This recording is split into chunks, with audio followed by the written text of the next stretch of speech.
విశ్లేషణ, ఆ విశ్లేషణలో స్ట్రెంగ్త్ ఉంది అన్నది మాత్రం కొట్టిపారేలే మనం. రైట్. ఒకసారి తెలంగాణ విషయానికి వస్తే నిన్న అసెంబ్లీ సమావేశాల్లో గవర్నర్ గారు మాట్లాడారు. మెజార్టీ పత్రికలన్నీ కూడా ఇవాళ బ్యానర్ చేశాయి. నిన్న సాయంత్రం అన్ని టీవీ చర్చల్లో కూడా గవర్నర్ గారు ప్రసంగం, వారు వాడిన పదాల మీద పెద్ద ఎత్తున చర్చ కొనసాగుతుంది. నియంత్రణతో పాలన అన్నారు, ప్రజా సర్కార్ మొదలైందన్నారు. అంటే స్క్రిప్ట్ కాంగ్రెస్ ఆశించింది అయినప్పటికీ, వారి క్యాబినెట్ అప్రూవల్ అయినప్పటికీ, అంటే గవర్నర్ గారు అలాంటి పదాలు ఎందుకు వాడి ఉంటారు అనేది గవర్నర్ వాడరండి. మనకు మీరే అన్నారు కదా క్వశ్చన్లోని, అవును, అది రాష్ట్ర క్యాబినెట్ ఆమోదించి పంపించిన ఉపన్యాసం. ఎస్, గవర్నర్కు సొంత ఉపన్యాసం ఉండదు. అయితే గవర్నర్కు అంతకుముందు కేసీఆర్ ప్రభుత్వానికి మధ్య ఘర్షణ మనకు తెలియదు కాదు. కేసీఆర్ పైన గవర్నర్ ప్రత్యక్షంగాను పరోక్షంగాను చేసిన అనేక కామెంట్స్ ఉన్నాయి, వివాదాలు ఉన్నాయి, సుప్రీంకోర్టు దాకా పోయింది ఇష్యూ. అందువల్ల కేసీఆర్కు గవర్నర్కు మధ్య ఆ గ్యాప్ అంటామా, కాన్ఫ్రంటేషన్, గ్యాప్ కూడా కాదు అది, ఓపెన్ కాన్ఫ్రంటేషన్ కేసీఆర్ ప్రభుత్వానికి గవర్నర్కు మధ్య జరిగింది. కేసీఆర్ రియాక్ట్ కాకపోయినా గవర్నర్ అనేక సందర్భాల్లో కేసీఆర్కు వ్యతిరేకంగా బహిరంగంగానే రియాక్ట్ అయ్యారు. కేసీఆర్ మౌనంగా ఉన్నప్పటికీ ఆయన మంత్రులు బహిరంగంగానే గవర్నర్ పైన దాడి చేశారు. అందువల్ల ఆ ఘర్షణ నేపథ్యంలో గవర్నర్ ప్రసంగాన్ని చూసినప్పుడు ఆమె మనసులో మాటలాగా ప్రజలకు అనిపించవచ్చు, నిరంకుశత్వం, ఈ పదాలన్నీ చూస్తాం. కానీ భారతదేశ పార్లమెంటరీ ప్రజాస్వామిక రాజ్యాంగ సూత్రాల ప్రకారం ఉభయ సభలను ఉద్దేశించి చేసే ప్రసంగం official speech of the governor. ఈ అఫీషియల్ స్పీచ్ అనేది క్యాబినెట్ ఆమోదం పొందినాక గవర్నర్ చదువుతారు.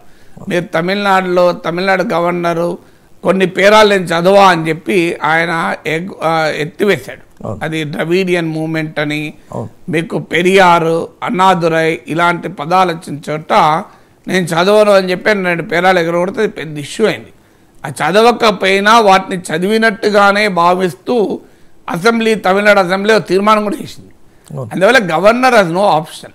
గవర్నర్ మన క్యాబినెట్ సిస్టంలో సుప్రీంకోర్టు అనేక సందర్భాల్లో తీర్పులు చెప్పింది. దీంట్లో ఎలాంటి విచక్షణాధికారం గవర్నర్కు ఉండదు. అసెంబ్లీ ఉభయ సభలను ఉద్దేశించి చేసే ప్రసంగంలో గవర్నర్ తన సొంత విచక్షణను వాడే అవకాశమే లేదు, సొంత అభిప్రాయాలు చెప్పే అధికారం లేదు. గవర్నర్ ఏ హోదాలో మాట్లాడుతున్నారు? తెలంగాణ ప్రభుత్వ అధినేతగా మాట్లాడుతున్నారు. తెలంగాణ ప్రభుత్వం ఎవరిది? రేవంత్ రెడ్డి నాయకత్వంలో కాంగ్రెస్ ప్రభుత్వం. సో ఆ ప్రభుత్వ అధినేతగా మాట్లాడుతున్నాడు, constitutional head of Revanth Reddy government. So అందువల్లనే మీరు రేవంత్ రెడ్డి గవర్నమెంట్ అన్నాడు, మై గవర్నమెంట్ అంటుంది గవర్నర్ స్పీచ్లో.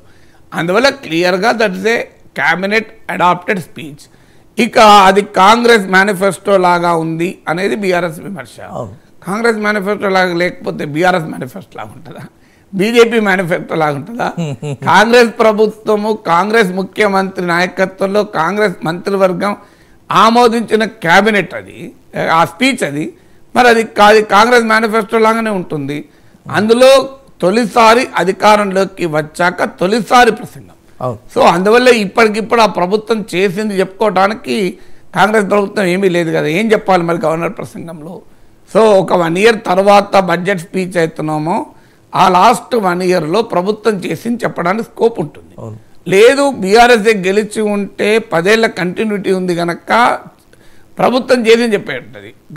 ప్రభుత్వం అధికారంలోకి వచ్చి 4 రోజులు కాలేదు, ఇప్పుడు ప్రభుత్వం ఫలానా చేసింది అని చెప్పడానికి స్కోప్ లేదు. ఇంకేం చెప్తారు? ఏం చేయదలుచుకున్నారో చెప్తారు. ఏం చేయదలుచుకున్నారో చెప్పే క్రమంలో గత ప్రభుత్వం పైన విమర్శలు చేశారు. సో అది ఆ గత ప్రభుత్వాన్ని నరేటివ్లను డిస్మాంటిల్ చేయడం అనేది ఒక రాజకీయ లక్ష్యం. ఆ రాజకీయ లక్ష్యాన్ని గవర్నర్ ప్రసంగం కూడా రిఫ్లెక్ట్ చేసింది. ఎందుకంటే governor speech is the policy speech of the government. అదే సార్, అంటే ఎన్నికల ప్రచారంలో కాంగ్రెస్ రేవంత్ రెడ్డి సహా కాంగ్రెస్ ముఖ్యులు ఏదైతే ఎన్నికల ప్రచారంలో వాడిన పదాలు, అంటే ప్రజలకి ప్రభుత్వానికి మధ్య ఇనుప కంచెలు ఉన్నాయి, ఇలాంటి పదాలనే పొలిటికల్లీ షార్ప్ స్పీచ్ కరెక్ట్ అది. కానీ మరి అలాగే ఉంటుంది నా పాయింట్. అది ఎలాగ ఉండాలి చెప్పండి? ఎలా గత ప్రభుత్వం కూడా చాలా మంచి పనులు చేసింది అని చెప్తుందా? సో మనకు అంటే న్యూట్రల్ వ్యక్తిగా చూసినప్పుడు ఇదేంటి అనిపించవచ్చు. కానీ ద రియాలిటీ ఏంటి? Political speech. శాసనసభ రాజకీయ సభ. నువ్వు అవునన్నా కాదన్నా అదొక ఇంటలెక్చువల్ స్పీచ్గా ఉండదు. So it is a politically loaded speech, అందులో డిస్ప్యూట్ లేదు. ఎస్ ఆ పొలిటికల్లీ లోడెడ్ స్పీచ్గానే పార్లమెంటరీ డెమోక్రసీలో ఉంటుంది. అంటే తన ప్రభుత్వాన్ని డిఫెండ్ చేస్తూ మాట్లాడాలి. తన ప్రభుత్వాన్ని డిఫెండ్ చేయడానికి ప్రభుత్వం వచ్చి 4 రోజులు కూడా కాలేదు. ప్రభుత్వం చేసిన పనులు చెప్పడానికి ఏమీ లేవు, చేయబోతున్న పనులే చెప్పాలి. చేయబోతున్న పనులు చెప్పేటప్పుడు ఆ రాజకీయపరమైన అటాక్ అనేది గత ప్రభుత్వం పైన చేయడం కరెక్టా అనేది క్వశ్చన్. అది దట్స్ ఎ పొలిటికల్ స్పీచ్, వేరేది ఉండదు. ఆడ ఏమి ఇంటలెక్చువల్ స్పీచ్ నాగేశ్వర ఉపన్యాసం లాగా ఎందుకు ఉంటుంది? అది గవర్నర్ ఉపన్యాసం. నాగేశ్వర ఉపన్యాసం అంటే నేను ఎకనామీ తెలంగాణ ఎలా ఉంది ఇన్డెప్త్గా ఈ రాజకీయపరమైన వ్యాఖ్యలు లేకుండా మాట్లాడచ్చు. But that's not the intention of a governor. Governor doesn't give an intellectual speech, governor gives a political speech. So అందువల్ల గవర్నర్ ప్రసంగం అలాగే ఉంటుంది. ఇప్పుడు గవర్నర్ ప్రసంగానికి ధన్యవాదాలు తెలిపే తీర్మానం పైన ప్రతిపక్షం ఏం మాట్లాడుతుంది? గవర్నర్ ప్రసంగాన్ని వాయించి పడేస్తారా లేరా? మరి గవర్నర్ పట్ల అగౌరవం చెప్పడం ఎలా కరెక్టు? గవర్నర్ ప్రసంగంలో గవర్నర్ను విమర్శించారని విమర్శిస్తారు. గవర్నర్ ప్రసంగంపై ధన్యవాదాలు తెలిపే తీర్మానంలో మామూలుగా ఉండదు కదా, రేపటి చూస్తారు కదా మనం. So that's a part of a political process, nothing surprising in it.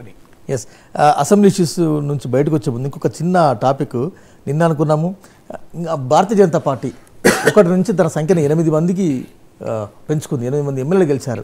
ఇంకా కూడా ఎందుకు ఎల్పీ నేతను ప్రకటించుకోలేకపోతుంది? లోగడ శాసనసభలో కూడా ఎల్పీ నేత మాకండి రఘునందన్ అన్నారు, తర్వాత ఈటల అందరూ పోటీ పడ్డారు. కానీ వాళ్ళ 8 మంది గెలిచినా కూడా ఇంకా